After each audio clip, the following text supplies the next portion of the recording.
జమ్మికుంట పట్టణంలోని housing board colony గతంలో వరదలు వచ్చినప్పుడు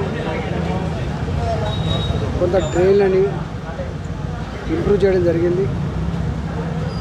ఈ హౌసింగ్ బోర్డు కాలనీ ఒక చెరువును కుంటని డిస్మాంటిల్ చేసి కట్టడం వల్ల మడిపల్లె, శ్రీనాథపల్లె, పిట్టరోళ్ళవాడ, కొత్తపల్లి లాంటి ఎక్కువ ఏరియా నుంచి పెద్ద వర్షం పడ్డప్పుడు ఈ ప్రైవేటు భూముల నుంచి వచ్చినటువంటి నాళాలు ఏవైతున్నాయో కబ్జాకు గురి అవ్వడం, దాన్ని నేరుగా కట్టడం వల్ల నీళ్ళన్నీ కూడా ఎంత నీళ్ళైతే వస్తున్నాయో ఆ నీళ్లు బయటికి రాక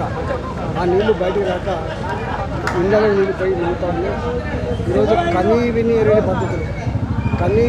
పద్ధతిలో రాత్రి 2 గంటలకు కుంభవృష్టి కురిసింది. దాదాపుగా క్రౌడ్ బస్ట్ అన్నట్టుగా కురిసినటువంటి వర్షాలకు హౌసింగ్ బోర్డు కాలనీ దాదాపు 100 ఇళ్లకు నీళ్ళు వచ్చినాయి. కింద ఉన్నటువంటి అంబేద్కర్ కాలనీలో కూడా ఆ డ్రైన్ పొంగి అక్కడ కూడా నీళ్ళు రావడం జరిగింది.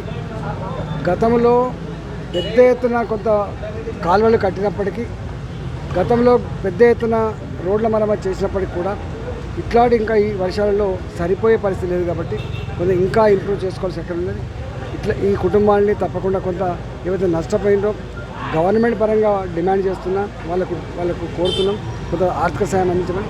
నేను వ్యక్తిగతంగా ఎవరైతే కొంత నష్టపోయిందో తాత్కాలికమైన ఉపశమనం కోసం కొంత సహాయ సహకారాలు అందించే ప్రయత్నం చేస్తాం. దీని శాశ్వత పరిష్కారం కోసం కూడా ప్రయత్నం చేస్తాం.